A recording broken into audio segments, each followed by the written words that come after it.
Welcome to the ABW Project. My name is January Donovan, founder of The Art of Being a Woman. Here in ABW, we practice how to be a woman. Today's question is, what is our common schedule? What does a woman's schedule look like? So I want to paint this picture for you for clarity, so we can have a common understanding in our story, in our setting, in our schedule, and what's expected of us. Okay, so our schedule, here's our common schedule as women today, and it's going to vary differently from woman to woman. But chances are our schedule is based on a cultural norm. It's the routine that what we're expected to. It's our measurement, or it's our ideal of how we can pack our day and do all the things that we're expected as women to do. Today, the expectation and the ideal is how to do it all, right? I know I've talked a lot about that, but that's what we consider as good. How did you do it all? Wow, that's amazing. I mean, we revere women who can do it all, right? How did you do that? So let's break down this schedule and bring clarity. So here's what's expected in a common day. And I'm going to break this down in two because I think it's important for us to recognize being a single woman and being a married woman. Now, whether you're single or not, these are the different stages of being a woman. And if you're single, this is a good opportunity for you to recognize and prepare your mind, your heart, and gain clarity on reality of what women who have families have to go through. And it's also going us to be a little bit more kind and not judgmental on our schedule and where women falter. Okay, so let's just bring some clarity to it. So we're expected to produce, we're working, right? So let's just say work is 8 hours and then you commute, say half an hour, that's 9 hours of the day. For your mom, for mothers, there's really no shift, but I'm just going to give 9 hours today for if you're a working mom, or if you stay home, there's no shift. You can add a little bit of numbers in there. We're expected to be flawless, or where we need to sleep because that's beauty rest. So let's you're single, 8 hours, right? And if you're mom, 8 hours, because when the wrinkle starts, we start to feel like something's wrong with us. We start to get those anti-aging creams in our mail, in our emails. We're expected to be healthy. And so if you're single, maybe you cook, right? And if you're a mother, you probably need to do that for 2 hours. So you're either doing detox diet or you're doing home cooked meal, because we all need to eat, and that's important.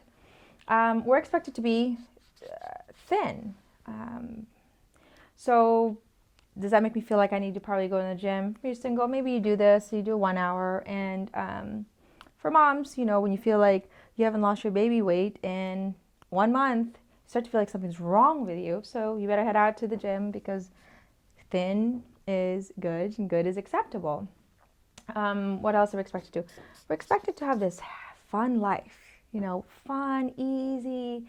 So if you're single, that you get off work at 5, you've got 3 hours meeting maybe 5 different people or 2 different happy hours, and you're going from one party after another. Or if you're a mom, this is going to be vary a little bit. You're let's just say you're doing fun homework, you're driving your children around, and it's fine. This is the replacement, and you're doing bath time. We're expected to be relevant. So that means we're probably either watching the news or watching TV. Let's just say 2 hours. Average person watches TV 4 hours a day. And sometimes when you're a mom, you're so tired, you just want to debrief, and you're watching this TV or whatever show you want. That's 2 hours. Or social media to keep up with everything that's going on. We're expected to be beautiful, right? So being fashionable is important. So you probably spend an hour trying to figure out what to wear if you're single. I don't know where I am here. For a mom, that's a shower. It's 1 hour, let's just say, which that would be a good thing. It would be a good gift. And we're expected to have a perfect home. All right, so we look at Pottery Barn, or we look at all these different beautiful images in Pinterest, and we think our home needs to look like that. So you're single, you're cleaning up for an hour, you're doing laundry. 2 hours for mom who's, a working mom, or if you're not working and you stay at home mom, that's going to double or triple. And we're expected to be extraordinary, which means we're probably committed to a volunteer work, right? We're doing, we're committed to helping with tennis and helping change the world in here. And we have all these 5 events. So let's just say 2 hours. And if you're mom, you're probably doing some volunteer work and errands. Let's just say errands, just 1 hour, 2 hours. So let's just do a little bit of math and clarify and really clearly understand, a typical schedule of a woman. It's going to vary differently. Some things, I don't really like to work out, so I don't put that in my schedule. But just to give you an idea, okay? So you add all this. I've done my math. That's 29 hours. And for mothers, that's 32 hours. So we have 24 hours a day. We are 5 hours on deficit, right? For mothers, that's 10. So for moms, you need 10 extra hours a day, and multiply that by 7 days. That's 70 hours that you don't have to be able to meet these false expectations that we're supposed to have as women. And for a single woman, 5 hours, you multiply that by 7. What does this tell us? We're tired. We're exhausted. We're just trying to keep up. We're on reaction mode. We're just reacting to all the things that are expected of us. This will just give us a little bit of clarity. And I want you to look at your schedule and look at your life, and where are you putting things that matter to you, that are valuable. And we have to tweak, and we have to assess, and we have to have clarity. Does my son have too many games? Maybe I should just have one. Or am I going to too many dates or happy hours, and maybe I just need one. I need to be home by 7 so I can actually have a good night's sleep.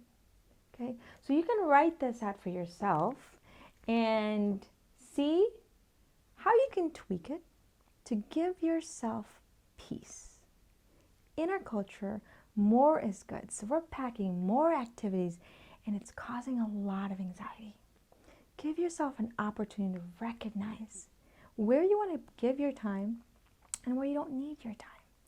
Give yourself that gift of being present and enjoy your moment, because you're not going from one thing to another, stressed and exhausted.